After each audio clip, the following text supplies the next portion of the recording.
আসসালামু আলাইকুম রহমতুল্লাহি বরকাতুহু আলহামদুলিল্লাহ ওয়াসসালাতু ওয়াসসালামু আলা মান লা নাবিয়্যা বা'দাহু বিল্লাহি মিনাশ শাইতানির রাজিম বিসমিল্লাহির রহমানির রহিম আন আয়েশা রাদিয়াল্লাহু আনহা তাকুলু খারাজনা মা'a রাসূলুল্লাহি সাল্লাল্লাহু আলাইহি ওয়াসাল্লাম লিখামসি লায়ালিন বাকিনা মিন জিল কাআদা ওয়ালা নুরা ইল্লা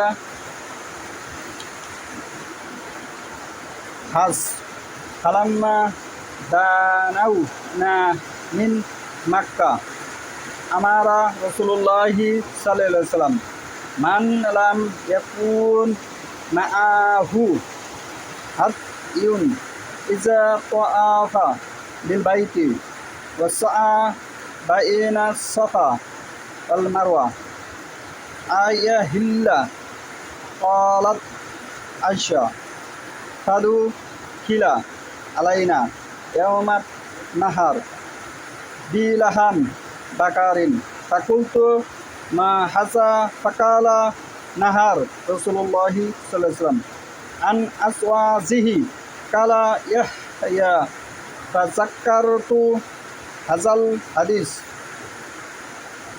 আজকের বক্তব্যের বিষয় হলো হজে যাদের পশু কেনার সামর্থ্য নেই তাদের বিধান সম্পর্কে। আয়েশা রাদিয়াল্লাহু আনহা হতে বর্ণিত, তিনি বলেন, আমরা যুলকাদা 5 রাত থাকতে আল্লাহ রাসূল সাল্লাল্লাহু আলাইহি ওয়াসাল্লামের সঙ্গে রওনা হলাম। হজ আদায় ব্যতীত আমাদের আর কোনো উদ্দেশ্য ছিল না। মক্কার নিকটবর্তী হলে আল্লাহ রাসূল সাল্লাল্লাহু আলাইহি ওয়াসাল্লাম আমাদের আদেশ দিলেন, যাদের নিকট কুরবানির পশু নেই তারা বাইতুল্লাহ তওয়াফ এবং সাফা মারওয়া পরিদর্শন করার পর ইহরাম খুলে ফেলবে। আয়েশা রাদিয়াল্লাহু আনহা বলেন, কুরবানির দিন আমাদের নিকট গরুর গোশত পৌঁছানো হলো। আমি জিজ্ঞাসা করলাম, এগুলো কিসের? বলা হলো, আল্লাহ রাসূল সাল্লাল্লাহু আলাইহি ওয়াসাল্লাম তার স্ত্রীদের পক্ষ থেকে কুরবানি আদায় করেছেন। হাদিস হচ্ছে সহিহ বুখারীর 3 নম্বর খণ্ড 2952।